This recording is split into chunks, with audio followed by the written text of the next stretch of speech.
야, 너 요즘 표정이 왜 그래? 또 무슨 예언 영상이라도 본 거야? 아니, 이번 건 진짜 다르다.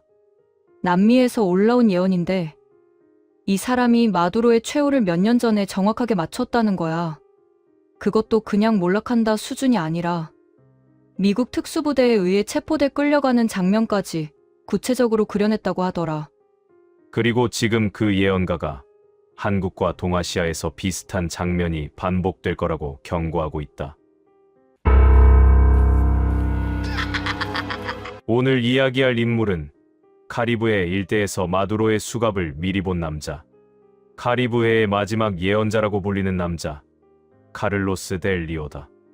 카를로스 델 리오는 1979년 베네수엘라 카라카스 변두리 빈민가에서 태어났다.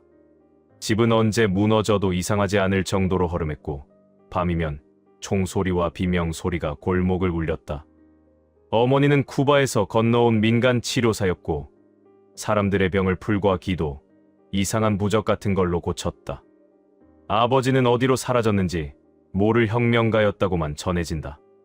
어린 카를로스의 기억 속에는 낡은 십자가와 체 게바라 포스터, 성모 마리아 성상과 낡은 라디오가 늘 함께였다. 집에는 성경 구절과 혁명 구호가 같이 붙어 있었다.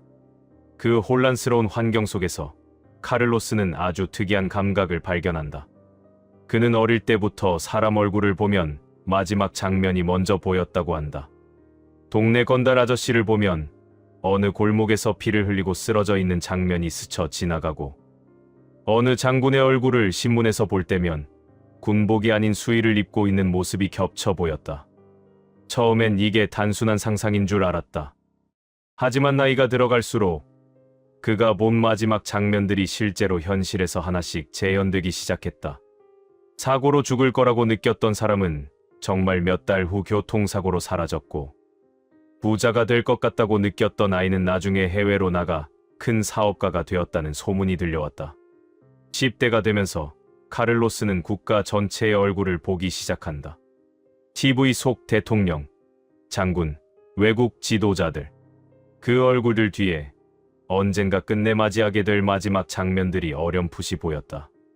그리고 20대 초반, 차베스와 마두로 체제로 이어지는 베네수엘라의 정치. 격변기 속에서 카를로스는 어머니의 작은 치료소를 물려받아 사람들을 상대로 미래 상담을 시작한다. 하루 벌어 하루 먹고 사는 사람들, 국경을 넘고 싶어하는 젊은이들, 이미 삶에 지친 노인들이 그의 집을 찾았다. 그는 그들의 손을 잡고 조용히 눈을 감은 채 이렇게 말했다. 당신 남편은 3개월 뒤 직장을 잃습니다. 하지만 그게 축복입니다. 그 회사는 6개월 뒤에 무너집니다. 당신 아들은 곧 국경을 넘습니다. 막지 마세요. 그게 살 길입니다. 그가 국경을 건너는 날, 이 나라에서 총성이 더 크게 울릴 겁니다. 처음엔 미친 소리라고 비웃던 사람들도 그의 말이 하나씩 적중하는 걸 보며 태도를 바꾸기 시작했다. 카라카스 빈민가 골목에는 델 리오에게 가봐라. 저 사람은 끝을 본다라는 말이 돌기 시작했다. 그러던 2019년, 카를로스는 처음으로 일반인들의 운명이 아니라 국가 최고 권력자의 운명을 입에 올린다. 아주 좁은 방, 촛불 몇 개가 켜져 있고 그 앞에 10명 남짓한 사람들이 둘러앉았다. 카를로스는 깊게 숨을 들이쉬고 마두로의 얼굴이 비친 TV 화면을 바라보곤 눈을 감았다. 그리고 이렇게 말했다. 니콜라스 마두로는 권좌에서 자연스럽게 내려오지 않는다. 그는 끝까지 버티려 한다. 하지만 결국 잡힌다. 2025년에서 2026년 사이 그는 하늘에서 내려온 검은 새 떼에게 둘러싸인다. 그 새들은 베네수엘라 깃발이 아니라 북쪽 나라의 별과 줄무늬를 달고 있다. 마두로는 헬리콥터에서 내려오다 다시는 자유로운 발걸음을 떼지 못하게 된다. 사람들은 술렁였다. 미국 특수부대가 마두로를 잡으러 온다고. 그땐 누구도 믿지 않았다. 하지만 몇 년 뒤 상황은 기괴한 방향으로 흘러갔다. 2025년 후반, 베네수엘라 정세가 급속도로 악화되면서 미국과 주변국들 사이에서 비밀리에 정권 전환 작전이 논의되었다는 소문이 돌기 시작했다. 어느 날 새벽, 카를로스가 예언했던 그 그림이 현실이 된다. 수도 외곽 비밀 비행장. 어둠 속에서 한 대의 헬리콥터가 착륙한다. 마두로는 서둘러 헬기에 오르려 한다. 그 순간 밤하늘에서는 또 다른 그림자가 내려온다. 검은 전술복, 얼굴을 가린 군인들, 아무 표식도 없는 헬기. 하지만 그들의 장비와 전술은 이 지역 사람 누구도 따라할 수 없는 수준이었다. 곧 사람들은 속삭였다. 미국 특수부대다. 짧은 교전, 혼란, 그리고 끝. 마두로의 손목에는 차가운 금속 수갑이 채워졌다. 그는 끌려가듯 헬기에 태워졌고 고지어 해외 군사기지로 이송된 뒤 전 세계가 보는 앞에서 공식 수감자 신세가 되었다. 뉴스 화면 한쪽에는 수갑 찬 그의 손목이, 다른 한쪽에는 별과 줄무늬를 탄 나라의 깃발이 번갈아 떴다. 그날 밤 누군가는 낡은 USB를 꺼내 몇 년 전 녹음해 둔 카를로스의 예언 음성을 틀었다. 하늘의 검은 새 떼가 그를 데려갈 것이다. 그리고 이 나라는 그날을 기준으로 전과 후로 갈라질 것이다. 소름이 돋았다는 말이 남미 전역에서 터져나왔다. 카를로스 델 리오는 순식간에 전설적인 존재가 되었다. 하지만 그는 이때 아주 이상한 방향으로 예언의 초점을 돌린다. 마두로의 수갑은 끝이 아니다. 시작이다. 2026년 이후 전 세계의 권력자들이 자기 차례를 기다리게 될 것이다. 그리고 그 중에서 가장 큰 파도가 닥치는 곳이 있다. 바로 아시아. 그 중에서도 동북아시아다. 추종자들 중 누군가가 물었다. 중국입니까? 카를로스는 고개를 저었다. 중국만이 아니다. 바다에 둘러싸인 섬, 북쪽과 남쪽으로 갈라진 반도, 그리고 용이 숨쉬는 대륙. 그 모든 곳에 마두로의 그림자가 지나간다. 누군가는 수갑을 차고, 누군가는 수갑을 피하려다 사라지고, 누군가는 얼굴 없이 권저에서 밀려난다. 그는 먼저 중국을 보았다. 환상 속에서 거대한 붉은 용이 하늘을 가로지르고 있었다. 용은 여전히 강력해 보였다. 거대한 비늘, 불을 내뿜는 입, 온 대륙을 휘어잡는 꼬리. 하지만 카를로스의 눈에는 이상한 장면이 포착됐다. 용의 배 밑에서 조용히 비늘이 하나씩 떨어지고 있었다. 처음엔 서너 개뿐이었다. 아무도 모를 정도였다. 시간이 지나자 비늘 떨어지는 속도는 점점 빨라졌다. 용은 여전히 포효했지만 그 포효 속에서 이상한 메아리가 섞여 나왔다. 공허함이었다. 중국의 최고 지도자는 마두로처럼 헬리콥터에서 끌려 나오지 않는다. 북쪽 나라의 군인들에게 직접 붙잡히진 않는다. 대신 어느 날 갑자기 아무 말도 없이 사라진다. 사진은 남아있지만 그 사람은 없다. 이름은 남아있지만 그 몸은 어디에도 없다. 카를로스는 2026년 말에서 2027년 초 사이 눈 내리는 겨울 베이징을 보았다고 말한다. 인민대회당 중앙 단상에 놓인 의자 하나. 평소에는 늘 누군가 앉아있던 그 자리. 그런데 그날은 텅 비어 있다. 방송은 그 의자를 보여주지 않으려 하지만 어딘가에서 찍힌 사진이 지하에서 돌기 시작한다. 3일 동안 그 자리는 비어 있다. 그 3일 동안 중국 전체가 숨을 죽인다. 뉴스는 어떤 말도 하지 못하고 사람들은 인터넷에서 금지된 단어를 속삭인다. 어디로 갔는가? 누가 치웠는가? 살아있는가? 아니면 그리고 나흘째 되는 날 군복을 입은 남자가 그 자리에 앉는다. 박수 소리는 울려 퍼지지만 사람들의 눈동자는 얼어붙어 있다. 환호가 아니라 공포 섞인 복종이다. 카를로스는 말한다. 그는 강하게 보인다. 하지만 이미 너무 늦었다. 마두로를 잡은 검은 군인들이 베네수엘라를 바꿔놓았듯 그 전에 쌓인 모든 더러움이 이미 뿌리를 썩게 만들었다. 새 군인 지도자는 강철처럼 보이지만 그 강철 안쪽은 이미 녹이 슬었다. 그 다음 카를로스가 시선을 돌린 곳은 한국이었다. 이 부분에서 그의 예언은 특히 구체적이고 특히 불편하다. 한반도에는 두 개의 권력이 있다.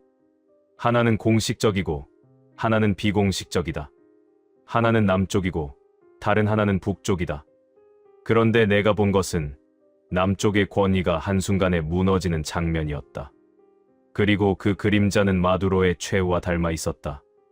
카를로스는 한국의 겨울을 보았다고 한다. 차가운 바람, 정치적 갈등, 거리의 시위, 피곤한 국민들. 그리고 갑자기 화면이 바뀐다. 어두운 활주로, 한 대의 전용기, 서둘러 움직이는 그림자들. 한국의 어떤 최고 권력자가 혹은 그의 버금가는 인물이 급하게 탈출을 시도하는 장면이다. 그런데 그 순간 사방에서 또 다른 그림자들이 나타난다.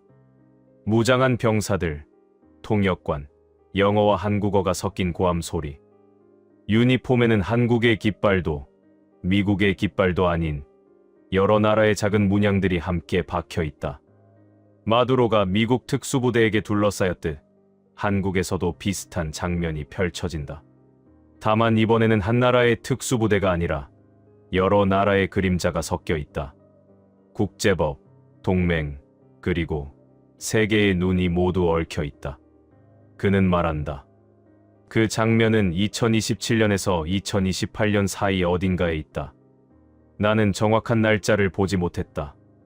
다만 눈이 내리지는 않았고 바람은 매우 차가웠다. 그날 이후 한국에서 권력이라는 단어의 의미가 완전히 바뀐다. 그 순간 한국 국민의 반응도 둘로 갈라진다. 국민의 절반은 박수칠 것이다.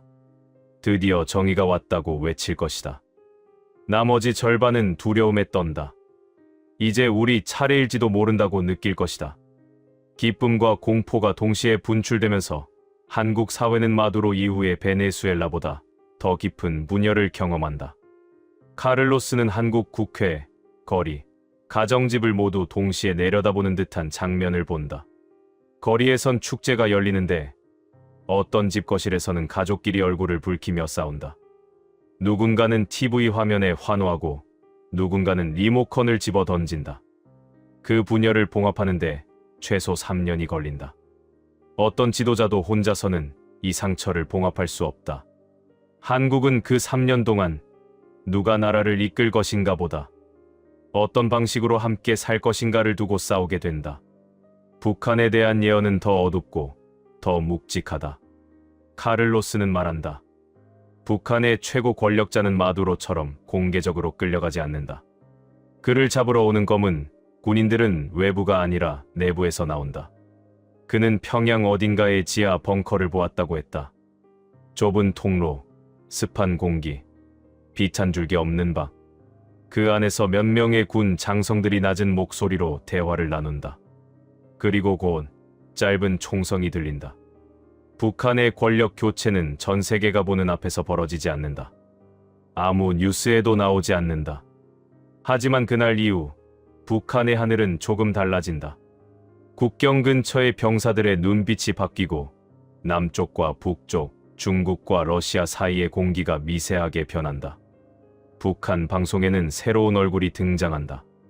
군복, 단호한 표정, 철저히 통제된 언어. 하지만 그의 주변에는 이전 세대와는 다른 젊은 장교들의 그림자가 보인다. 그는 겉으로는 강경하다. 하지만 속으로는 두려워한다. 왜냐하면 자신이 서 있는 자리가 그리 오래 가지 못한다는 것을 본능적으로 알고 있기 때문이다. 그는 계속해서 외부의 적을 말하지만 진짜 두려워하는 것은 내부의 균열이다. 일본에 대한 예언은 다른 의미에서 섬뜩하다. 카를로스는 일본을 천천히 익어가는 냄비라고 표현했다. 끓어오르는 것도 아니고 식어버리는 것도 아니다. 계속해서 약한 불에 데워지는 상태. 일본의 권력자는 체포보다 공허로 끝난다. 마두로처럼 수갑을 차지 않는 대신 자기 이름이 점점 아무 의미도 없게 되는 것을 지켜보게 된다. 그는 일본의 한 총리가 밤중에 집무실에서 홀로 앉아 있는 장면을 봤다고 했다. 서류 뭉치가 책상 위에 쌓여 있지만 그는 아무것도 읽지 않는다. TV에서는 경제 지표와 국제회담 소식이 흘러나오지만 그의 눈은 초점을 잃고 있다. 그는 알고 있다. 내가 무엇을 해도 이 거대한 피로를 바꿀 수 없다. 그래서 일본에서는 권력자의 체포가 아니라 조용한 포기가 이어진다고 카를로스는 말한다. 총리는 물러나고 또 다른 총리가 등장하지만 국민의 마음은 더 이상 움직이지 않는다. 이 나라는 천천히 가라앉고 있다는 집단적 체념이 사회 전체를 덮는다. 이 와중에 일본 곳곳에서 조그만 탈주선들이 하나둘 떠나기 시작한다. 도쿄의 IT 엔지니어가 시골 마을로 내려가 작은 농장을 꾸리고 대기업 부장이 회사를 그만두고 바닷가 마을에서 게스트하우스를 연다. 어떤 이들은 종교 공동체를 만들고 어떤 이들은 완전히 디지털을 끊고 살아간다. 이건 워라벨이 아니다. 진모라는 배에서 구명보트를 찾는 움직임이다. 권력의 몰락이 아니라 권력 개념 자체의 퇴장이다. 카를로스는 마지막으로 동아시아 전체를 하나의 화면으로 본다. 중국의 붉은 용, 일본에 가라앉는데 북한의 어두운 벙커, 한국의 얼어붙은 활주로. 그 위에 희미한 빛 하나가 떠 있다. 그 빛은 생각보다 크지 않다. 찬란한 폭죽도 아니고 태양 같은 광채도 아니다. 어두운 방 안모서리에 놓인 작은 스탠드 조명 같은 빛이다. 그런데 이상하게도 그 빛은 꺼지지 않는다. 폭풍이 쏟아지고 건물들이 무너지고 수많은 사람들이 쓰러지는 와중에도 그 작은 빛은 계속 남아있다. 카를로스는 말한다. 그 빛이 바로 한국이다. 권력자의 추락, 체포, 사라짐, 배시. 이 모든 소용돌이 속에서도 한국이라는 땅에는 끝까지 남는 불씨가 있다.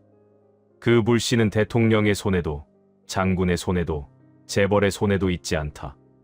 그건 평범한 사람들의 손에 들려 있다. 야근을 마치고 집에 돌아와도 가족을 위해 밥을 짓는 손, 힘들어도 노부모를 부양하는 손, 자기보다 약한 사람을 위해 작은 돈을 내는 손. 바로 그 손들이 이 지역 전체의 마지막 등불을 쥐고 있다. 카를로스 델 리오는 지금 콜롬비아 국경 어딘가에서 숨어 지낸다고 소문이 돈다.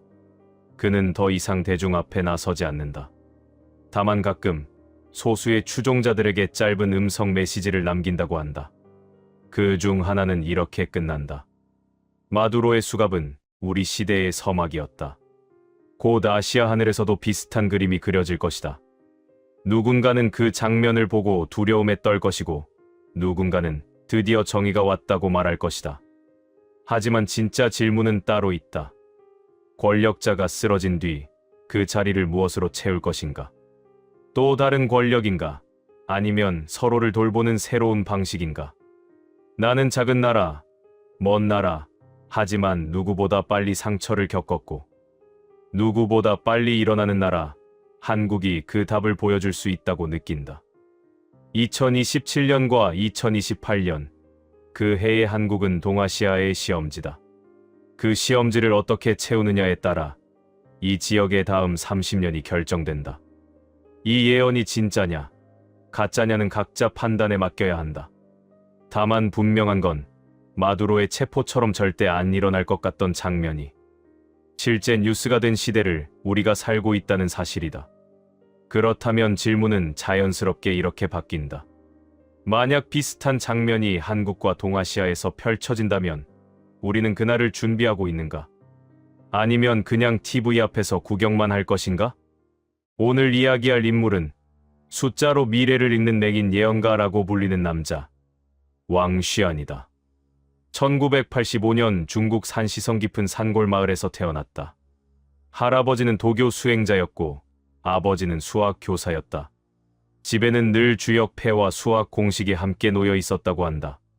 그는 7살 때 이미 복잡한 수열 패턴을 암산으로 풀고 있었고 청소년기에는 숫자를 보면 그 숫자가 담고 있는 기운이 느껴진다는 특이한 감각을 가졌다고 한다. 눈으로 숫자를 보면 그 뒤에 숨겨진 운명의 흐름이 먼저 보였다는 것이다. 20대 초반 그는 베이징으로 올라가 국가통계국 산하 빅데이터 연구소에서 일하게 된다. 그가 맡은 역할은 국가 경제 예측 모델 구축이었다. 쉽게 말해 전국의 인구, 이동, 소비 패턴, 부동산 가격, 식량 생산량을 하나의 거대한 수학 모델로 예측하는 작업이었다. 그러던 중 2016년 어느 날 새벽까지 이어지던 데이터 분석 중 연구소 지하 서버실에서 원인 불명의 정전 사고가 일어났다. 그는 그 자리에서 쓰러졌고 뇌출혈로 3일간 혼수 상태에 빠졌다가 기적적으로 깨어났다. 그 사건 이후 그의 삶은 완전히 뒤틀린다. 가장 먼저 잃은 것은 시력의 90%였다. 세상이 갑자기 어두워졌고 대신 머릿속이 숫자의 흐름으로 가득 찼다고 그는 나중에 고백했다. 병원 침대에 누워 있는데 눈앞에는 아무것도 안 보이는데 머릿속에는 온 중국의 숫자들이 파도처럼 밀려왔어요. 주가 지수, 인구 통계, 곡물 가격, 군사 배치 데이터, 그 모든 게 마치 하나의 거대한 강물처럼 흘러갔죠. 그는 연구소에서 쫓겨나야 했고 모든 공식 프로젝트에서 배제되었다. 하지만 바로 그때부터 진짜 기묘한 일이 시작되었다. 왕 쉬야는 세상에서 사라진 것처럼 보였지만 2018년 말 중국 지하 인터넷 게시판과 해외 화교 커뮤니티에 맹산사, 맹인 점술가라는 닉네임으로 짧은 글을 올리기 시작한다. 2020년 초 전 세계 항공 노선이 마비되고 국경이 닫힌다. 원인은 전쟁이 아니라 눈에 보이지 않는 적이다. 당시 아무도 그 문장을 심각하게 받아들이지 않았다. 하지만 몇 달 뒤 코로나 팬데믹이 터졌다. 그는 또 이런 글을 남겼다. 2021년 가을 중국 부동산 시장의 거대한 기둥 하나가 무너진다. 숫자가 너무 커서 아무도 믿지 않던 그 이름이 결국 쓰러진다. 몇 달 뒤 헝다그룹 사태가 터졌다. 중국 지하 예언 커뮤니티에서 맹산사는 단순한 미신쟁이가 아니라 진짜 뭔가를 보는 자로 취급되기 시작했다. 그리고 2022년 그는 처음이자 마지막으로 자신의 정체를 암시하는 글을 올린다. 나는 과거에 국가를 위해 미래를 계산했던 사람이다. 이제는 미래가 나를 통해 경고하고 있다. 그 글 이후 맹산사는 오직 하나의 지역, 한반도와 동북아시아에 관한 글만 남기기 시작했다. 왕 쉬야는 동아시아의 운명을 하늘의 14개 문으로 설명했다. 인류는 역사를 통틀어 14개의 천문을 통과한다. 문 하나를 지날 때마다 왕조와 사상, 문명의 구조가 통째로 바뀐다. 지금 동아시아는 7번째 문 앞에 서 있다. 그 문의 열쇠는 작은 반도, 바로 한반도에 쥐어져 있다. 그 작은 반도가 바로 한반도라고 그는 명시한다. 그가 본 2026년의 동아시아는 전쟁의 불꽃 하나가 아니라 보이지 않는 숫자 전쟁이었다. 다음 전쟁은 총이나 탱크로 시작되지 않는다. 보이지 않는 숫자, 그렇지만 모든 사람의 삶을 지배하는 숫자에서 시작된다. 화폐 가치, 신용 점수, 접속 기록, 생체 정보, 그 숫자들이 뒤틀릴 때 천문이 열린다. 그의 표현대로라면 2026년 이후 세계를 뒤흔드는 진짜 전쟁은 총성 없는 전쟁, 데이터와 신뢰의 붕괴 전쟁이다. 그러나 충격적인 건 그 전쟁의 첫 균열이 중국이나 미국이 아니라 한반도 근처에서 시작된다고 하는 점이다. 왕 쉬야의 환상 속에서 한반도 주변 바다 밑으로 굵직한 광 케이블들이 용의 혈관처럼 지나가고 있었다. 지도에서 국경선을 지우고 해저 케이블을 그려보라. 그러면 진짜 천하의 혈맥이 보인다. 한반도는 그 혈맥의 교차점이다. 그는 2026년 초봄 한반도 근처 해저에서 일어나는 정체불명의 사건을 이렇게 묘사했다. 눈에 보이는 폭발은 없다. 하지만 그날 이후 전 세계의 숫자가 미세하게 흔들리기 시작한다. 환율이 0.01% 단위로 요동치고 사람들의 신용기록이 12점씩 어긋난다. 아무도 눈치채지 못하는 수준에서 시작된다. 문제는 그 미세한 균열이 한국에서 가장 먼저, 가장 크게 확대된다는 점이다. 은행 서버의 시간 기록이 1초씩 어긋나기 시작하고 병원 기록에 존재하지 않는 환자가 잠깐씩 나타나고 출입국 시스템에 입국한 적 없는 사람의 이름이 찍힌다. 처음엔 단순 오류로 치부된다. 하지만 왕 쉬야는 말한다. 그건 오류가 아니라 다가오는 대란의 첫 징조다. 그가 본 장면 중 하나는 이렇다. 서울 어느 대형 은행 본점. 직원들이 평소처럼 근무 중인데 갑자기 화면 속 숫자들이 서로 자리를 바꾸기 시작한다. 계좌 잔액, 대출 금액, 이자율, 신용 등급 숫자들이 마치 살아있는 벌레처럼 이동하며 섞여버린다. 몇 초 뒤 시스템은 자동으로 재부팅된다. 화면은 다시 정상처럼 보인다. 그러나 누군가의 잔고는 조금 늘어나 있고 다른 누군가의 부채는 조금 더 무거워져 있다. 그날 밤 한국에서는 아무 일도 없었던 것처럼 뉴스가 흘러간다. 하지만 왕쉬아는 이 장면을 한반도 숫자 균열의 첫날이라고 불렀다. 그 이후 왕쉬안의 환상 속에서 한국은 눈에 보이는 전쟁이 아니라 현실을 믿느냐, 숫자를 믿느냐의 전쟁으로 갈라진다. 한쪽 사람들은 여전히 은행 앱, 포털, 뉴스, 통계를 신뢰한다. 시스템은 결국 돌아온다고 믿는다. 다른 한쪽 사람들은 보이는 세계가 거짓이다. 이미 숫자가 우리를 배신했다며 시스템 밖으로 도망치기 시작한다. 왕쉬아는 이 장면을 매우 강렬하게 묘사했다. 2026년 한국 국민의 정확히 절반이 자신이 보는 화면을 더 이상 믿지 않기 시작한다. 나머지 절반은 화면을 벗어나 있는 현실을 믿지 못한다. 두 세계가 겹친 채로 갈라진다. 정치적 진영 싸움이 아니라 현실 감각 자체가 둘로 찢어지는 상황이다. 어떤 사람은 뉴스에 나오지 않는 일을 더 진실로 믿고 또 어떤 사람은 뉴스에 나오지 않는 일은 존재하지 않는다고 여긴다. 이 대립은 가족 안으로 깊이 파고든다. 아버지는 말한다. 통계가 말해준다. 나라가 버티고 있다. 아들은 말한다. 그 통계를 누가 조작하는지부터 봐야지. 부모 세대는 국가 시스템은 완전히 무너지지 않는다고 믿고 젊은 세대는 이미 무너졌는데 안 무너진 척하는 것뿐이라고 말한다. 왕쉬아는 이 갈등이 한국 사회를 정확히 음양 50대 50으로 나눈다고 예언했다. 한반도의 분단선이 북위 38도에서 사람들의 뇌와 가슴으로 내려온다. 이제 지도에 그을 수 없는 분단선이 사람 마음 속에 생긴다. 왕쉬안의 환상에서 가장 파격적이고 충격적인 부분은 북한에 대한 묘사다.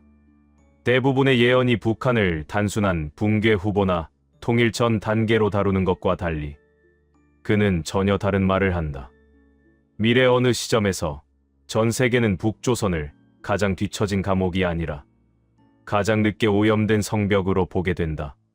그가 본 장면은 이렇다. 한반도 위에 엄청난 양의 데이터 먼지가 떠다닌다. 사람들의 검색어, 위치 정보, 구매 기록, 호흡 패턴, 심박 수치까지 모두 안개처럼 부유하고 있다. 남한, 중국, 일본, 미국 모든 도시가 이 데이터 안개에 잠겨 있다. 그런데 유독 한 군데만 상대적으로 맑은 공간이 있다. 바로 북한 상공이다. 감시와 통제 때문에 오히려 어떤 의미에서는 숙이 오염이 덜 된 지역이 있다. 역설적으로 가장 억압된 공간이 가장 늦게까지 보존되는 피난처가 된다. 충격적인 건 그 다음 장면이다. 왕쉬아는 북한 내부 어딘가에서 아주 낡은 아날로그 무전기를 들고 남한과 외부 세계를 향해 몰래 신호를 보내는 소년과 소녀들을 보았다고 했다. 그들은 누군가에게 이렇게 말한다. 여기는 아직 완전히 더럽혀지지 않았어요. 당신들이 잃어버린 것들을 여기에 잠깐 숨겨둘 수 있어요. 여기서 말하는 잃어버린 것은 돈이나 물건이 아니라 기억, 기록, 양심, 신앙 같은 것들이다. 왕쉬아는 2026년 이후 어느 시점에 북한이 세계에서 가장 역설적인 안전지대로 주목받는 시기가 잠깐 온다고 말한다. 디지털 통제의 감옥이면서 동시에 디지털 오염으로부터 가장 늦게까지 버티는 공간. 그러나 그 평형은 오래가지 못한다. 북한 내부에서도 체제의 금이 가기 시작하고 외부의 데이터 폭풍이 결국 그 성벽 안으로도 밀려 들어온다. 그때 남과 북 그리고 주변 국가들이 마지막으로 선택할 기회를 맞는다고 그는 말한다. 왕쉬아는 동아시아를 세계의 상징으로 표현했다. 중국 거대한 거울, 일본 지친 그림자, 한국 깨어나는 신경. 그가 본 중국은 거대한 거울 궁전이었다. 바깥에서 보면 모든 것이 매끈하고 반짝인다. 고층 빌딩, 인공지능, 군사력, 감시 시스템 모든 것이 완벽하게 정렬된 듯 보인다. 하지만 거울 안쪽에서는 사람들의 얼굴이 서로 뒤섞여 있었다. 2027년 전후 중국 지도부는 자신들이 만든 거울 궁전에 스스로 갇힌다는 사실을 깨닫는다. 밖에서는 제국처럼 보이지만 안에서는 어디까지가 자신이고 어디부터가 데이터인지 구분할 수 없게 된다. 특히 그는 아주 기묘한 장면 하나를 말한다. 중국의 최고 지도자가 어느 날 갑자기 자기 얼굴이 공식 사진 속 얼굴과 다르다는 걸 깨닫는 꿈을 꾼다. 사진 속 인물은 여전히 강하고 완벽한 표정인데 거울 속 자신의 얼굴은 지쳐있고 두려워한다. 그리고 그는 사라진다. 제거되는 것이 아니라 스스로 걸어나간다. 아무도 모르게 제국의 중심에서 가장 먼 곳으로. 그 공백을 메우기 위해 강경한 군인 출신 지도자가 등장하지만 그조차도 완전히 옛 방식으로 돌아가기에는 너무 많은 균열이 생겨 있다고 그는 말한다. 중국의 진짜 위기는 경제 붕괴가 아니라 자기 자신을 믿지 못하는 지도부의 시대다. 왕쉬안이 본 일본은 거대한 도시의 야경 위로 눈에 보이지 않는 피로막이 덮여 있는 모습이었다. 전철은 제 시간에 도착하고 편의점은 끝없이 불이 켜져 있고 기술은 여전히 정교한데 사람들의 마음은 집단 탈진도어진 상태에 빠져 있다. 일본은 쓰러지지 않는다. 대신 서서히 앉아버린다. 어느 날 갑자기 한 세대 전체가 더 이상 하고 싶지 않다고 느낀다. 그는 일본 어딘가의 해안 도시에서 이상한 장면을 본다. 공장 하나가 거대한 불길에 휩싸였는데 아무도 소리 지르지 않는다. 사람들은 그저 조용히 스마트폰 카메라를 들어 그 불을 찍고 있을 뿐이다. 왕쉬아는 말한다. 그 불길은 공장을 태우는 것이 아니라 이미 이 일을 태우고 있다. 무엇을 위해 일하고 무엇을 위해 버티는지에 대한 답을 잃어버린 사회의 모양이다.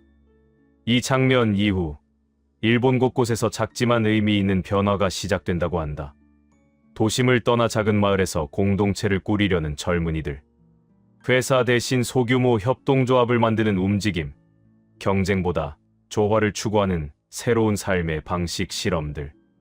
그는 이를 지친 그림자가 스스로 모양을 바꿔가는 과정이라고 불렀다. 왕쉬안 예언에서 가장 파격적인 부분은 한국의 정체성에 대한 정의다. 한국은 국가라기보다 인류 신경계의 시험판이다. 그가 보기에 한국은 지난 수십 년 동안 세계에서 가장 빠르게 초고속 인터넷, SNS와 여론의 폭발과 붕괴, K문화와 집단 열광, 치열한 입시 경쟁 시스템, 고속 성장과 고속 번아웃을 한꺼번에 겪고 실험한 나라다. 전 세계가 겪게 될 집단 신경 붕괴를 한국은 누구보다 먼저, 누구보다 강하게 미리 체험하고 있다. 그는 2026년의 한국을 이렇게 묘사한다. 한 도시의 뇌가 동시에 과열되는 장면이다. 모든 사람이 한꺼번에 더는 못 버티겠다고 느끼는 시점이 온다. 그때 한국의 거리는 두 가지 상반된 풍경으로 갈라진다. 하나는 거대한 시위와 분노, 서로를 향한 비난과 증오의 구호. 다른 하나는 작은 방 안, 불 꺼진 골목. 이름 없는 카페에서 조용히 어떻게 살고 싶은지를 이야기하는 사람들이다. 왕쉬아는 말한다. 한국의 미래는 광장에 모인 사람보다 작은 방에 모인 사람들의 선택에 달려 있다. 그는 한국에 대해 다른 예언가들과 비슷하면서도 조금 다른 예언을 남긴다. 한국의 다음 큰 전환은 대통령이나 국회의원, 재벌회장에게서 오지 않는다. 공식 권력표 어디에도 이름이 없는 사람에게서 온다. 그가 본 인물은 아주 구체적이지 않다. 얼굴도 흐릿하고 나이와 성별도 명확하지 않다. 다만 이런 특징이 있다. 정치 경력이 전혀 없다. 특정 이념, 진영에 속하지 않는다. 말하는 속도가 느리고 대신 듣는 시간이 훨씬 길다. 자신을 지도자라고 부르지 않는다. 그 사람은 유튜브, 방송, 대형 집회에서가 아니라 작은 모임들 속에서 영향력을 키운다. 10명, 20명씩 모여서 분노를 퍼뜨리는 법이 아니라 싸우지 않고 말하는 법을 나누고 사람들에게 내 편 프레임이 아닌 우리의 다음 세대라는 프레임을 심어준다. 왕쉬아는 그를 신경계의 지유자라고 불렀다. 그는 법을 바꾸기 전에 말하는 방식을 바꾼다. 깃발보다 문장 하나를 새로 쓰는 사람이다. 충격적인 건 이 인물이 처음 등장할 때 한국 여론의 반응이다. 처음에는 아무도 그를 심각하게 받아들이지 않는다. 너무 느리고 너무 온건해 보이기 때문이다.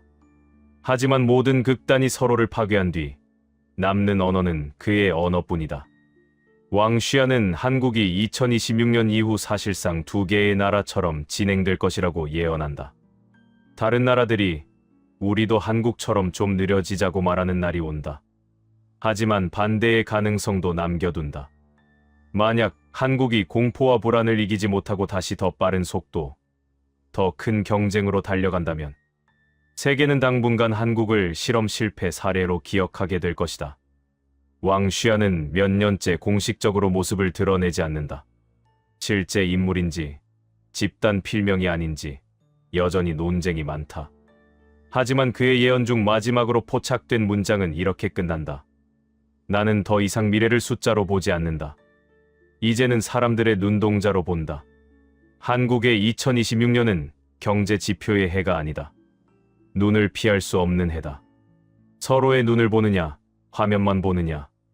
그 작은 선택이 7번째 천문티엔문을 지옥으로 열지, 새벽으로 열지 결정할 것이다. 그리고 그는 사라졌다.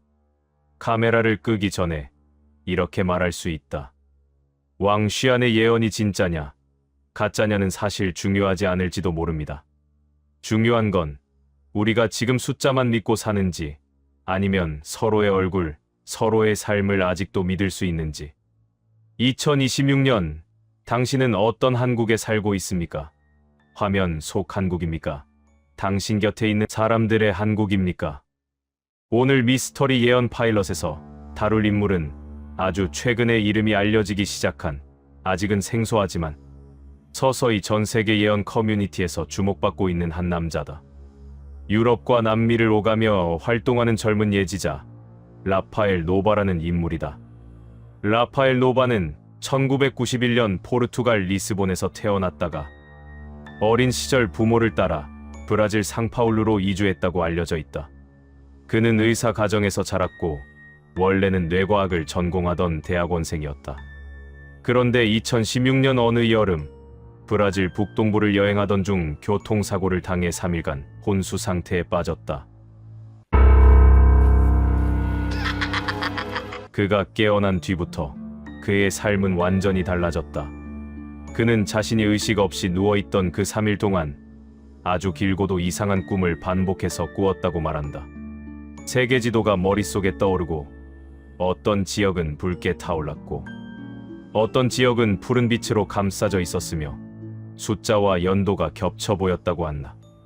깨어난 이후부터 그는 사람의 얼굴을 볼 때마다 때로는 짧은 장면들이 스쳐 지나가듯 보였다고 한다. 누군가는 곧 새로운 회사를 시작하는 모습, 누군가는 병원 침대에 누워있는 모습, 또 어떤 이에게서는 거대한 군중 앞에 서 있는 모습이 보였다고 한다. 혼란스러웠던 그는 이 경험을 숨기고 과학자로서의 삶으로 돌아가려 했다. 하지만 2018년 터키 이스탄불에서 열린 학회에 참석한 그는 호텔방에서 다시 강렬한 비전을 보게 된다. 거대한 건물이 무너져 내리고 먼지 구름에 파묻힌 도시, 그리고 진동과 함께 갈라지는 땅. 그는 그 장면을 일기장에 적어두었다. 몇 달 뒤 터키 서부와 그리스 인근에서 강한 지진이 연달아 발생했다. 그때부터 라파엘은 자신에게 주어진 것이 단순한 착시나 환상이 아니라 어떤 종류의 예지라는 사실을 인정하게 되었다. 그는 익명의 닉네임으로 인터넷 게시판과 작은 포럼에 자신이 느끼는 불길한 예감을 올리기 시작했다. 2019년 후반에는 전 세계적 전염병에 대한 경고를 적어두었고 2020년이 되기 전에 유럽과 아시아의 항공편이 마비되는 장면을 반복해서 보았다고 기록했다. 이후 실제로 코로나 사태가 닥치면서 소수의 사람들 사이에서 라파엘이라는 이름이 회자되기 시작했다.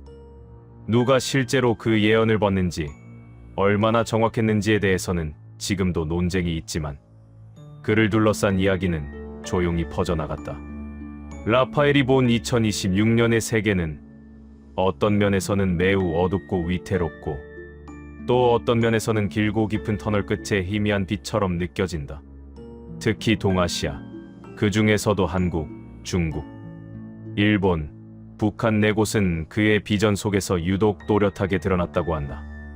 그가 2024년 말 소수의 지인들 앞에서 처음 꺼냈다는 2026년 예언은 이렇게 시작된다. 그는 눈을 감고 손가락으로 허공에 지도를 그리듯 하며 설명했다고 전해진다. 유라시아 대륙의 오른쪽 끝, 바다를 향해 길게 뻗어 있는 반도 하나가 보이고 그 위에 아주 가는 균열들이 그어져 있었다고 한다. 그 균열은 바다에서 시작해 내륙 깊숙한 곳으로 스며들어갔고 처음에는 그것이 단순한 지질학적 단층인 줄 알았지만 곧 그것이 사람들 사이의 분열, 세대 갈등, 가치 충돌을 상징한다는 직감이 왔다고 한다. 라파엘이 묘사한 2026년의 한국은 한마디로 말하면 밝음과 어두움이 동시에 겹쳐진 풍경이다. 그는 2026년 초, 특히 2월과 3월 사이에 한국에서 이상한 긴장감이 짙어지는 장면을 봤다고 한다. 거리의 사람들은 평소처럼 출근하고 카페에는 여전히 음악이 흐르는데 공기 속에는 설명하기 힘든 불안이 깔려 있었다. 뉴스 속 자막에는 세계 경기 침체, 금융시장 변동성 확대, 동아시아 군사적 긴장 고조 같은 문구가 반복되고 있었다. 젊은 층의 실업과 좌절, 대도시, 외곽의 몰락한 상가들, 치솟는 집값과 떨어지는 출산율이 화면을 오가며 보여졌다. 라파엘은 한국 지도 위에 세 개의 어두운 점이 찍히는 것을 봤다고 한다. 하나는 수도권, 하나는 동해안, 하나는 남해안 근처였다. 그는 그것을 물리적 재난보다는 사회적, 경제적 충격의 진동원으로 느꼈다고 한다. 수도권에서는 정치적 갈등과 대규모 집회, 동해안에서는 주변 국가와의 긴장, 남해안 일대에서는 공급망과 산업 구조의 흔들림 같은 상징으로 다가왔다고 한다. 그러나 그가 본 것이 절망뿐이었다면 이 이야기는 여기서 끝났을 것이다. 라파엘은 바로 그 어두운 점들 사이에 아주 희미한 빗줄기들이 연결되는 장면도 보았다고 말했다. 어두운 점들은 위기이지만 그 사이의 빗줄기는 새로운 연대와 구조 변화의 시도였다. 그는 청년들이 온라인과 오프라인에서 새로운 네트워크를 만들고 기존 정치와는 다른 방식으로 목소리를 내는 장면을 봤다고 한다. 또 중소기업과 스타트업들, 그리고 지방의 소도시 교회와 작은 모임들에서 앞으로의 한국을 어떻게 재구성해야 하는지에 대한 진지한 대화들이 시작되는 모습도 포착했다. 라파엘의 비전에서는 한국의 2026년이 단순한 성장의 해도, 단순한 붕괴의 해도 아니었다. 오히려 그것은 방향 전환의 해, 마지막으로 크게 흔들린 다음 진로를 바꾸는 해처럼 보였다고 한다. 특히 그는 여름, 그러니까 6월과 7월경에 한국의 하늘 위로 거대한 소용돌이 같은 구름 형상이 나타나는 장면을 반복해서 보았다고 이야기했다. 그것은 실제 기상 현상이기보다는 국가 전체를 덮고 있는 집단, 의식의 혼란과 재배열을 상징하는 것으로 느껴졌다고 한다. 그 소용돌이가 서서히 사라질 때쯤 한국 지도 위에 작은 푸른 점 하나가 선명하게 떠올랐다고 한다. 그는 그 점이 새로운 리더십 혹은 한 명의 인물이 아니라 새로운 세대와 새로운 가치관의 집합적 상징 같았다고 말했다. 한국에 대한 그의 예언은 달콤한 미래만을 말하지 않는다. 그는 중장년층과 청년층 사이의 갈등, 수도권과 지방의 간극, 이념과 세대의 균열이 2026년에 한번 크게 터질 위험을 경고했다. 동시에 그 충돌이 잘 다루어진다면 앞으로 10년을 견딜 수 있는 새로운 사회 계약이 등장할 수 있다고도 덧붙였다. 희망과 경고가 함께 섞인 그림이었다. 라파엘의 시선은 한국을 지나 중국 쪽으로 옮겨갔다. 그는 거대한 용의 형상을 한 대륙이 몸을 비트는 모습을 봤다고 한다. 비전 속에서 그 용의 등줄기에는 크고 작은 비늘들이 줄지어 있었는데 각각이 중국의 성과 대도시, 산업과 계층을 상징하는 것처럼 느껴졌다고 했다. 2026년의 중국은 겉으로는 여전히 거대하고 단단해 보이지만 내부에서는 곳곳에 금이 가 있는 상태였다. 그는 특히 중국 남부와 동부 연안 쪽에서 깜빡이는 붉은 불빛들을 여러 번 봤다고 한다. 그것은 단순한 군사 긴장만이 아니라 금융 시스템과 부동산 시장의 불안, 경제 버블 붕괴 위기, 그리고 젊은 실업자들의 무기력과 분노를 동시에 상징하는 것처럼 다가왔다고 한다. 한 장면에서는 중국의 초고층 빌딩들이 안개 속에 서 있는데 아래층 몇 개가 꺼져 있고 위층은 아직 불이 켜져 있었다. 이 장면을 그는 상층부 권력과 하층부 민심의 극단적인 괴리로 해석했다. 더 섬뜩한 장면도 있었다고 한다. 화면이 어두워지더니 중국 지도를 가로지르는 거대한 균열이 나타났다. 그것은 실제 국경선이 아니라 하나의 국가 안에서 다른 생각을 가진 여러 집단이 서로 등을 돌리고 서 있는 모습 같았다. 동부 연안과 내륙, 북부와 남부, 소수민족 지역과 중심부 사이에 보이지 않는 벽이 생기는 장면이었다.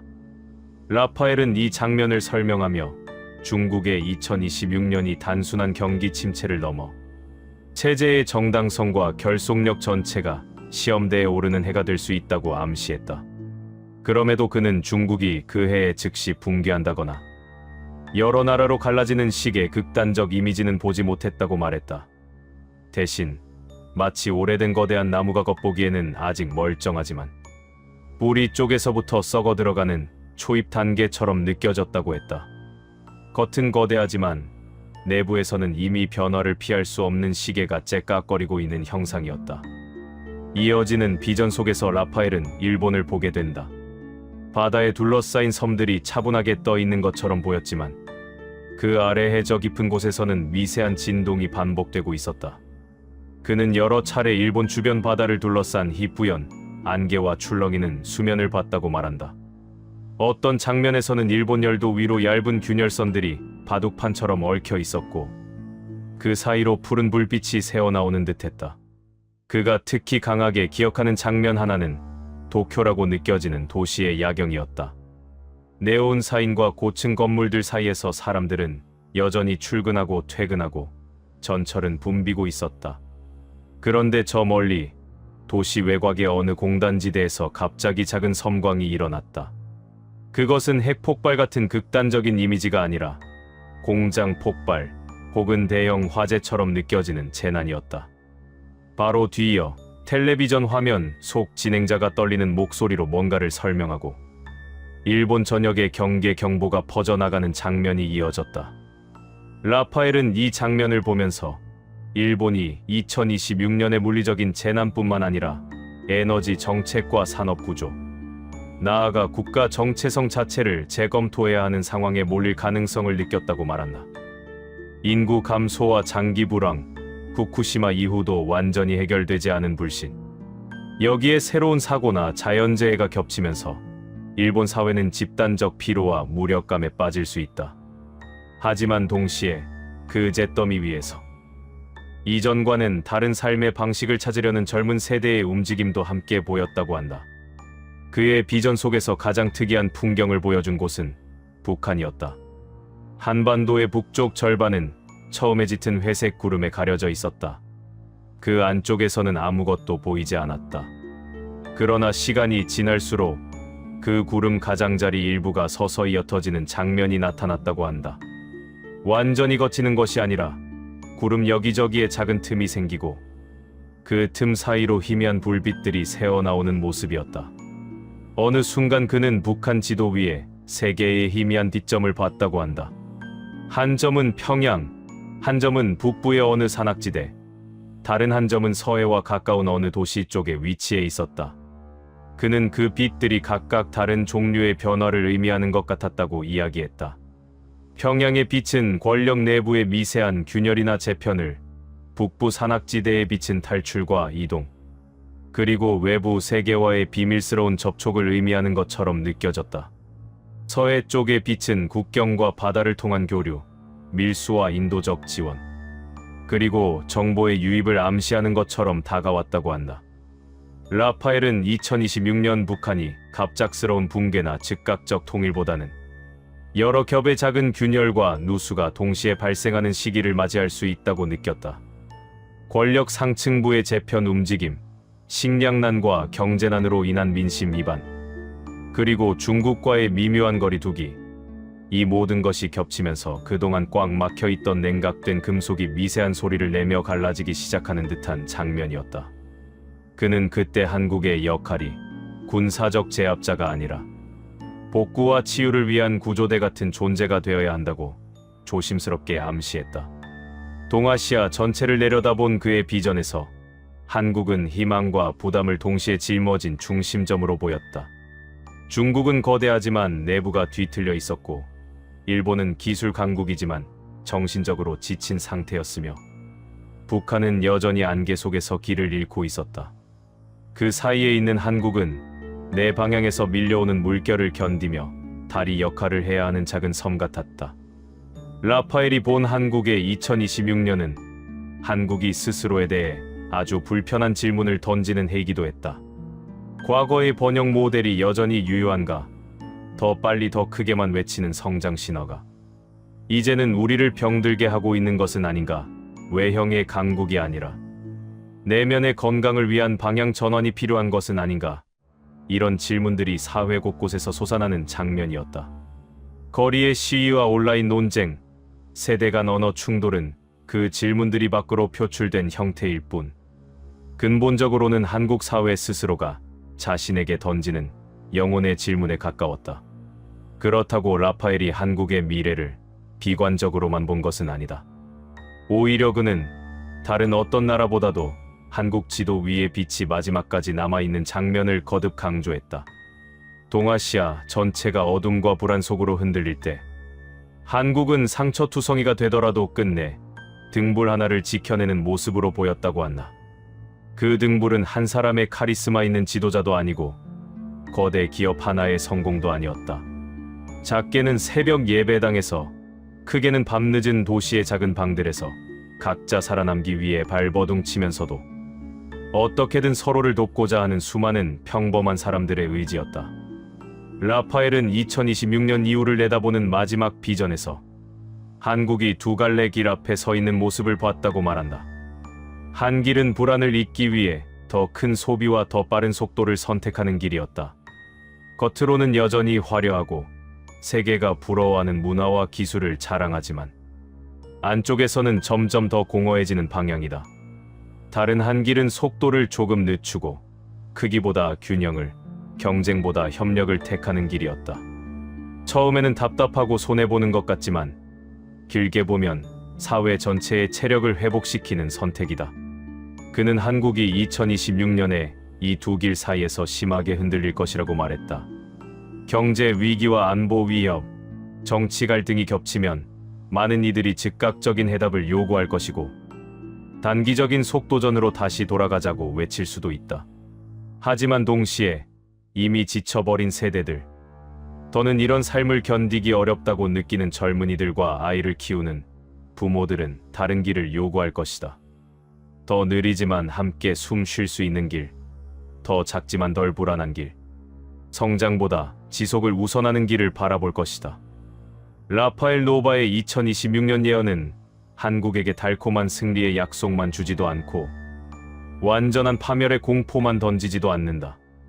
대신 그는 한국이 동아시아의 복잡한 소용돌이 한가운데서 여러 번 넘어지고 구르더라도 끝내 다시 일어나 불을 지필 수 있는 나라라고 본다. 그 불은 국력 과시의 횃불이 아니라 서로를 알아보고 도와주는 작은 등잔불에 가깝다. 중국의 거대한 그림자, 일본의 불안한 미소, 북한의 희미한 손짓 사이에서 한국은 2026년에 스스로에게 이렇게 물어야만 하는 해를 맞이한다. 우리는 어디로 가고 있는가? 그리고 무엇을 지키기 위해 여기까지 버텨왔는가? 라파엘의 비전 속에서 그 질문에 대한 한국의 대답이 완전히 또렷해지는 시점은 아직 아니다. 2026년은 그저 그 질문을 피할 수 없게 되는 해일 뿐이다. 하지만 이상하게도 그의 이야기 끝에는 묘한 평안이 남는다. 깊은 밤 산길에서 길을 잃었을 때 멀리서 아주 작은 불빛 하나를 발견하면 지금 당장은 거기까지 도달하지 못하더라도 적어도 완전히 길을 잃은 것은 아니라는 것을 알게 된다. 라파엘 노바가 본 2026년의 한국은 바로 그런 상태에 가까웠다. 사방이 어둡고 발밑은 미끄러우며 옆에서는 산사태 같은 소리가 들려오지만 저 멀리 아주 작게나마 꺼지지 않는 빛 하나가 보이는 풍경. 그 빛을 향해 갈지 아니면 다시 어둠 쪽으로 몸을 돌릴지는 결국 이 땅에 사는 사람들의 선택에 달려있다. 그의 예언은 그 선택을 강요하지 않는다. 다만 말없이 한 장의 그림을 보여줄 뿐이다. 그리고 묻는다. 이 그림의 마지막 장면을 어떻게 채울 것인지는 이제 너희의 몫이라고. 오늘 미스터리 파일럿에서 소개할 예언가는 미국의 여성 예언가 신디 제이콥스입니다. 그녀는 국제기도연맹의 창립자이자 40년이 넘게 영적 전쟁과 국가의 운명에 관해 예언해온 인물입니다. 신디 제이콥스는 예언가라는 직함보다는 기도의 전사라고 불리는 것이 더 정확합니다. 그녀의 삶 전체가 기도와 중보기도를 통해 국가의 미래를 변화시키려는 영적 투쟁에 헌신되어 있습니다. 그녀의 예언 기록을 보면 그 정확성이 놀랍습니다. 1997년 아시아 금융위기를 정확히 예언했습니다. 2001년 9월 11일 테러 공격을 경고했습니다. 2004년 인도양 쓰나미를 미리 알렸습니다. 2008년 금융위기도 예언했습니다. 코로나19 팬데믹도 사전에 경고했습니다. 이러한 예언들이 모두 현실로 나타났기 때문에 그녀의 2026년 예언을 무시할 수 없습니다. 하지만 신디 제이콥스가 가장 열정적으로 기도하고 예언해온 나라는 대한민국입니다. 30년이 넘도록 그녀는 한국을 위해 기도해왔습니다. 그녀는 한국을 아시아의 영적 불씨라고 부르며 이 작은 불씨가 언젠가 아시아 전체를 밝힐 거대한 불길로 타오를 것이라고 믿어왔습니다. 1990년대 초 한국을 방문했을 때 신디 제이콥스는 서울의 산 위에서 한국 위에 거대한 불빛이 떠 있는 영상을 보았습니다. 그 불빛은 계속 모습을 바꿨습니다.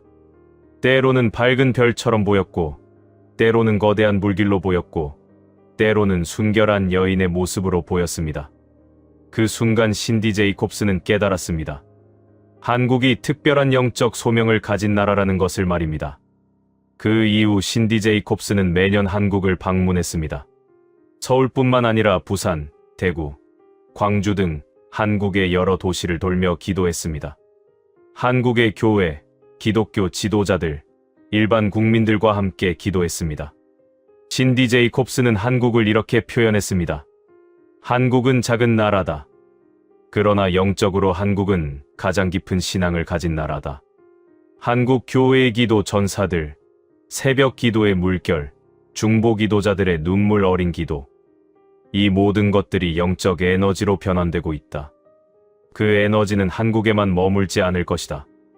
언젠가 이 불씨가 아시아 전체를 밝힐 거대한 불길로 타오를 것이다. 2025년 12월, 신디 제이콥스는 마지막으로 공개적인 2026년 예언을 발표했습니다. 그 예언은 지금까지의 그녀의 말들 중 가장 구체적이고 강렬했습니다. 신디 제이콥스는 카메라를 향해 이렇게 말했습니다. 나는 한국을 봤다. 한반도가 행성 전체의 재편을 보여주는 영적 지도 안에서 활성화되었다. 기존의 지배적 지역은 힘을 잃고 잊힌 영토들이 중심적인 위치를 차지하게 될 것이다. 이 변화의 중심에서 한국은 가장 밝게 떠오르는 지점이 될 것이다. 그녀의 표정은 매우 진지했습니다. 하늘을 바라보며 말을 이었습니다. 2026년은 한국에게 부름의 해다. 몰락의 해가 아니라 부름의 해다. 한국이 이미 전환의 분명한 징후들을 보여주고 있다.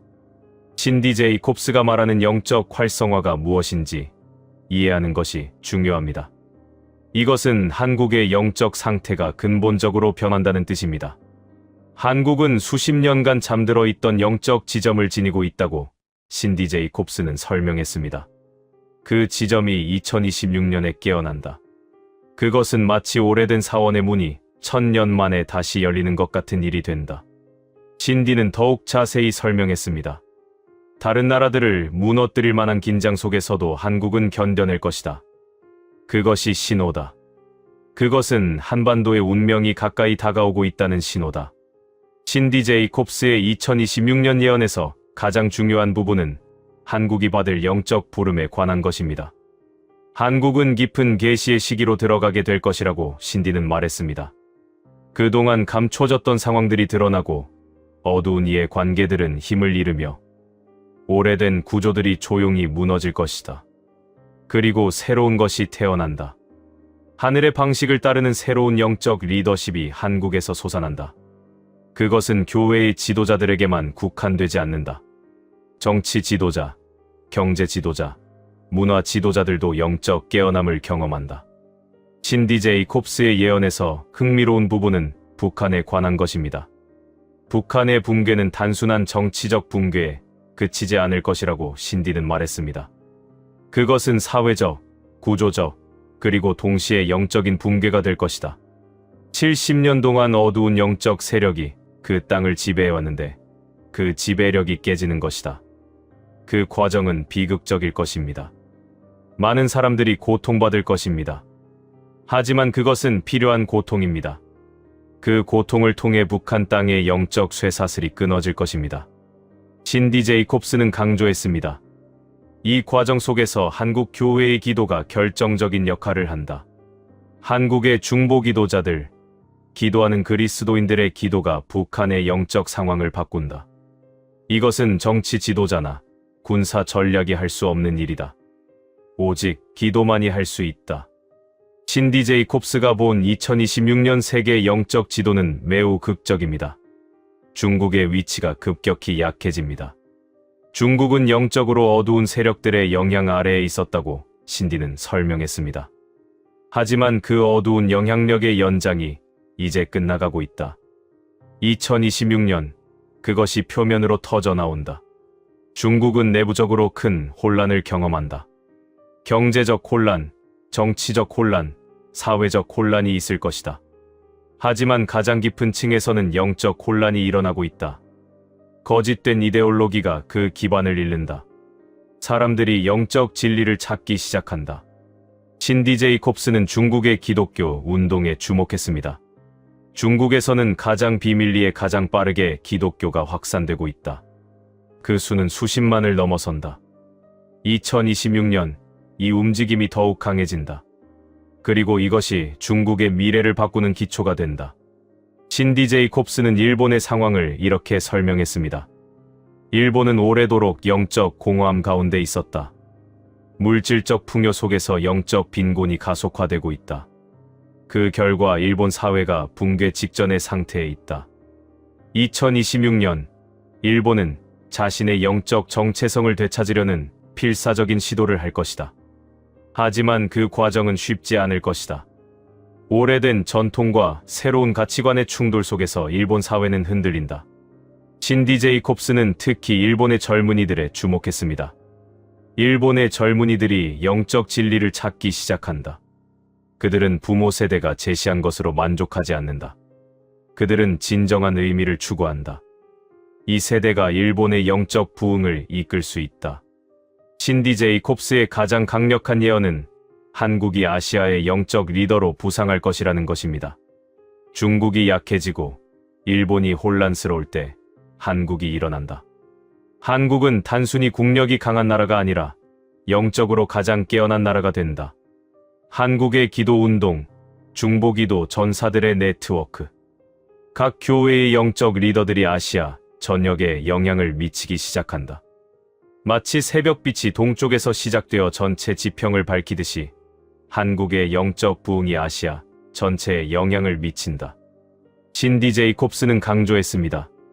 이것은 한국 정부의 외교 정책이 아니다. 한국 군부의 군사력이 아니다. 이것은 기도하는 한국 교회의 영적 권능이다. 중보 기도자들의 눈물 어린 기도가 아시아의 영적 지도를 바꾼다. 신디 제이콥스의 예언은 더 나아갑니다. 그녀는 세계 영적 중심의 이동을 말합니다. 지난 500년 동안 세계의 영적 중심은 유럽과 북미에 있었다. 하지만 21세기 영적 중심이 동쪽으로 이동한다. 그 중심은 한국이다. 2026년부터 서구 교회의 영적 활력이 점점 약해진다. 신학적 혼란, 신앙의 갈등, 영적 분열이 증가한다. 동시에 아시아 교회, 특히 한국 교회의 영적 활력이 급상승한다. 신디 제이콥스는 이 변화의 의미를 설명했습니다. 이것은 자연스러운 현상이 아니다. 이것은 하늘의 설계다. 하나님은 한국 교회를 도구로 삼아 21세기 아시아의 영적 리더십을 확립하시려고 한다. 신디 제이콥스의 2026년 예언에서 정치계에서 감춰진 것들이 드러난다고 말합니다. 부패, 거짓, 비리. 이것들이 모두 노출될 것이다. 이것은 정치적 스캔들이 아니라 영적 심판의 시작이다. 어두움이 빛으로 대체되는 것이다. 종교계에서도 감춰진 것들이 드러날 것입니다. 거짓 목사, 사기꾼 지도자, 물질주의에 빠진 영적 지도자들의 정체가 노출된다. 이것은 고통스럽지만 필요한 정화 과정이다. 사회 전체에서도 감춰진 구조들이 드러날 것이라고 신디는 말했습니다. 부당한 억압, 구조적 불에 숨겨진 착취. 이 모든 것들이 빛 아래 노출된다. 신디 제이콥스는 이렇게 말했습니다. 이 노출의 과정이 한국 사회에 충격을 줄 것이다. 많은 사람들이 상처받을 것이다. 하지만 진실이 나타나는 것은 치유의 첫 단계다. 거짓 위에 지어진 집은 무너져야 한다. 그 자리에 진실의 기초 위에 새로운 집이 지어져야 한다. 신디 제이콥스의 예언에서 흥미로운 부분은 이미 존재하는 지도자에 관한 것입니다. 한국이 기다리던 지도자가 나타날 것이다. 하지만 그는 새로운 사람이 아니다. 그는 이미 존재했지만 눈에 띄지 않던 사람이다. 그는 권력을 원하지 않았기 때문에 눈에 띄지 않았다.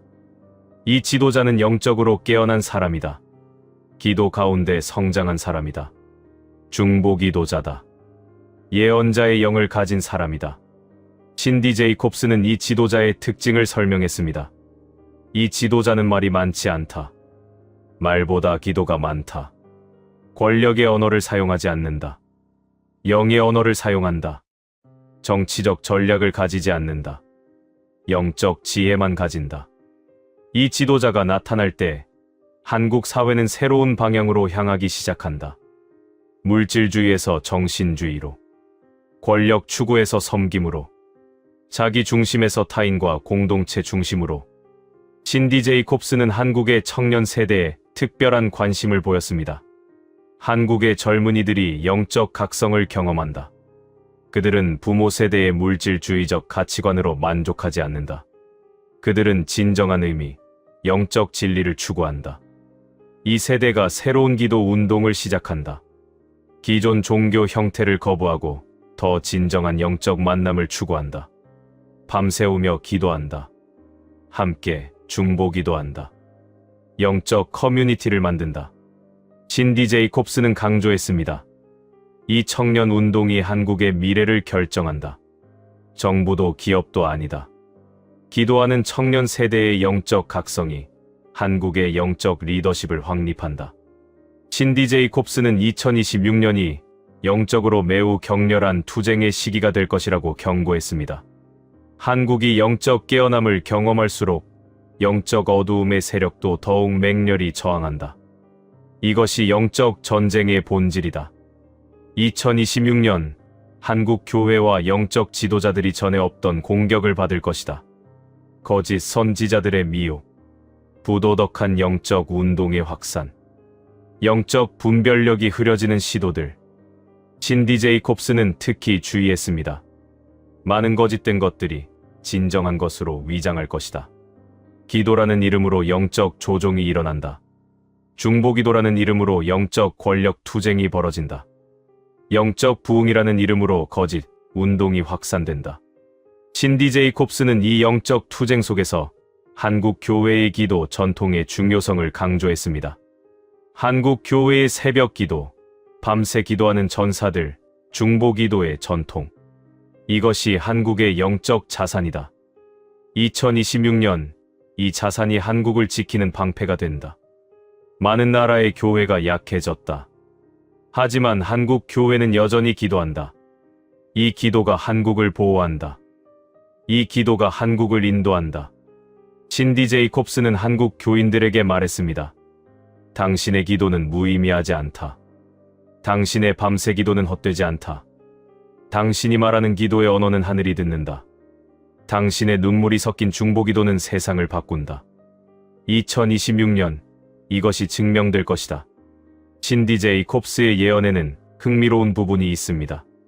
그녀는 한국에서 기독교와 다른 영적 전통들의 만남을 예언했습니다.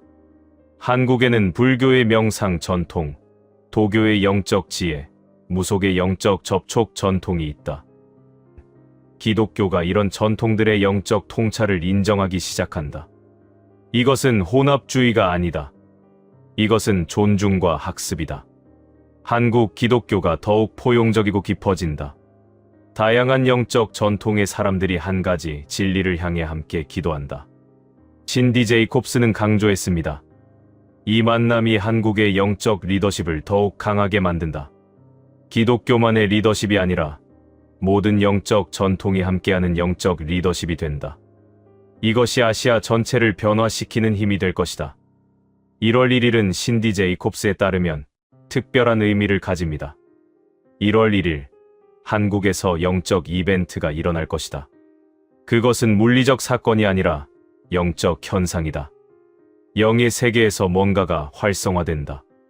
많은 영적 지도자들이 동시에 비슷한 꿈과 비전을 볼 것이다. 그들은 깨어난다. 이제 뭔가가 시작되었음을 안다. 2월과 3월 사이에 한국 사회에서 감춰졌던 것들이 노출되기 시작합니다. 정치계, 종교계, 사업계에서 비리와 거짓이 드러난다. 동시에 한국의 영적 지도자들이 새로운 기도 운동을 시작한다. 전국의 교회들이 연합하여 기도한다. 산 위의 기도 모임들이 각성한다. 밤새 기도의 물결이 일어난다. 4월이 되면 한국의 청년들 가운데서 영적 각성이 분명해진다. 대학가에서, 회사에서, 거리에서 젊은이들이 함께 기도하기 시작한다. 5월이 되면 한국의 여러 도시에서 동시에 기도 집회가 열린다. 수십만 명이 함께 기도한다. 이것이 뉴스가 되지 않을 수도 있지만 영의 세계에서는 거대한 사건이다. 6월이 되면 새로운 영적 지도자들이 인정받기 시작한다. 그들은 기존의 권력 구조 속의 지도자들이 아니다. 영의 사람들이다. 기도하는 사람들이다. 7월이 되면 한국 교회의 영적 연합이 더욱 강해진다. 서로 다른 교단의 교회들, 서로 다른 신학의 그룹들이 기도 가운데서 하나가 된다. 8월이 되면 한국의 영적 각성이 아시아 다른 나라들로 퍼지기 시작한다. 일본, 중국, 대만의 기독교인들이 한국의 기도 운동에 참여하기 시작한다. 9월이 되면 한국의 기도 운동이 서구 기독교에도 영향을 미치기 시작한다. 유럽과 북미의 교회들이 한국으로부터 영적 에너지를 받는다. 10월이 되면 한국 사회 전체에서 영적 변화가 가시화된다. 정치, 경제, 교육, 문화 모든 분야에서 영적 가치들이 강조되기 시작한다. 11월이 되면 한국이 세계 영적 리더로서의 위치를 확고히 한다. UN 같은 국제기구에서 한국 영적 지도자들의 목소리가 들리기 시작한다. 12월이 되면 한국 전역에서 감사와 기도의 시간이 갖춰진다. 영적 부흥을 경험한 사람들이 함께 모여 감사한다. 그리고 새로운 해를 위해 다시 헌신한다. 신디 제이콥스는 한반도 통일의 영적 의미에 대해 이렇게 말했습니다. 북한 주민들의 영적 해방은 물리적 해방보다 훨씬 중요하다. 그들은 70년 동안 영적 감옥에 갇혀 있었다. 2026년 이후 북한 주민들이 처음으로 종교의 자유를 경험한다. 처음으로 기도할 자유를 얻는다.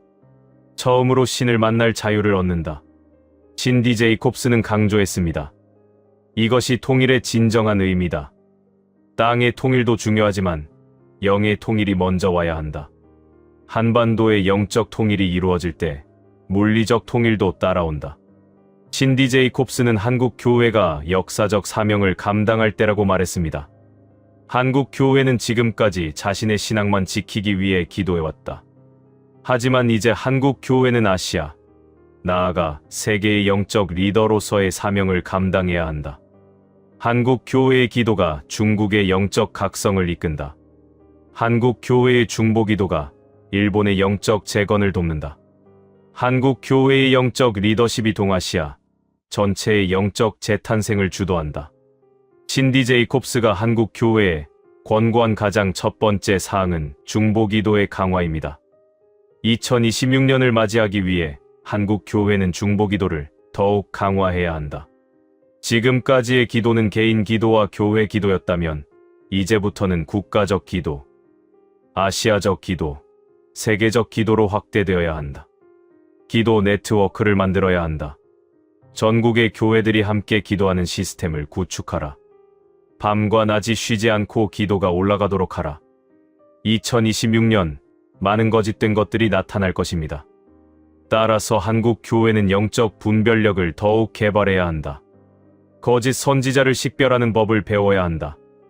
영적 미혹을 구별하는 법을 배워야 한다. 신디 제이콥스는 제안했습니다. 지도자들을 위한 영적 훈련 프로그램을 만들어라. 신학생들에게 영적 전쟁에 대해 교육하라. 모든 교인들이 영적 분별력을 키우도록 격려하라. 한국 교회는 다른 영적 전통들과의 대화를 시작해야 합니다.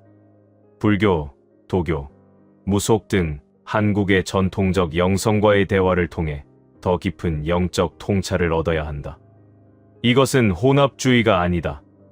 이것은 진정한 만남이다. 다양한 전통이 한 가지 궁극적 진리를 향해 함께 나아가는 것이다. 청년들은 한국의 미래입니다. 2026년의 영적 각성을 주도할 것도 청년들입니다. 따라서 한국 교회는 청년 사역에 집중해야 한다. 신디 제이콥스는 권고했습니다. 청년 기도 모임을 만들어라. 청년 지도자들을 양성하라. 청년들에게 영적 책임감을 일깨워주라. 청년들의 열정과 에너지가 한국의 영적 부흥을 주도하게 하라. 신디 제이콥스가 마지막으로 한 말은 이것이었습니다. 2026년은 한국의 운명이 결정되는 해다. 아니, 이미 결정되었다. 이제 그것이 나타나는 해가 2026년이다. 한국이 물질적으로 부자가 되는 것은 중요하지 않다. 한국이 정치적으로 강해지는 것도 중요하지 않다. 중요한 것은 한국이 영적으로 깨어나는 것이다. 그 깨어남이 모든 것을 바꾼다. 세상은 한국을 보고 있다. 아시아는 한국을 본다. 기독교 세계는 한국을 본다. 30년 기도해온 이 한국이 이제 무엇을 할 것인가? 이제 한국이 영적 리더로서 무엇을 보여줄 것인가? 신디 제이콥스는 절절한 목소리로 말했습니다. 한국이여, 깨어나라. 당신의 영적 소명을 깨달아라. 당신은 아시아의 불씨다. 당신의 불길이 아시아 전체를 밝혀야 한다. 당신의 기도가 세상을 바꿔야 한다. 2026년을 기대하지 마라. 2026년을 준비하라. 2026년을 맞이할 영적 준비를 지금 해야 한다. 기도하라. 중보 기도하라. 영적 리더십을 준비하라. 2026년은 한국의 해가 된다. 그것은 하늘이 정한 것이다.